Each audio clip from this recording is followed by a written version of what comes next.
Hi, so if you've purchased the kit from us, you would have received our germination kit, and it is this small plastic box which comes with the cocopeat and two types of seeds, basil and lettuce, or it could also be two different variants of lettuce in some of our kits.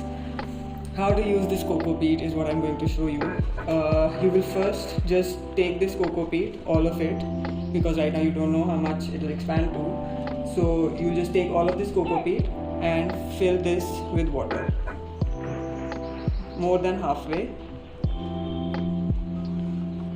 You'll allow it to soak up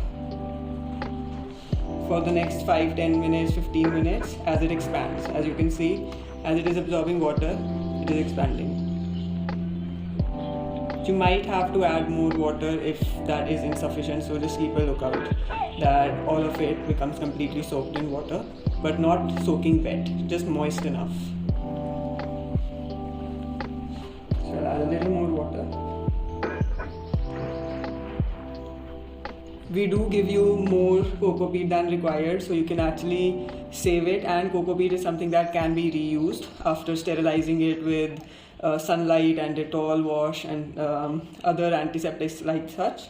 So you don't need to throw away the cocopeat after use, and as you can see, it is much more than required. So you can take the desired amount from this. So as you can see, I have removed the excess cocopeat. It's right here. That's the amount, like that's a lot of it, so you can use it for a lot of germinations. Another way to start this is to first take smaller amount of the cocopeat. The amount that we give you, you can use half that amount and add water to that.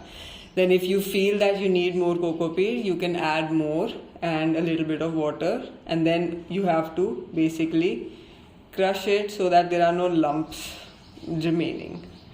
So once you do that after adding water, you have to make sure that you get this consistency where there's a little bit sticking to your fingers, and that's perfect. You don't want it to remain dry, and you don't want it to be soaking wet as well.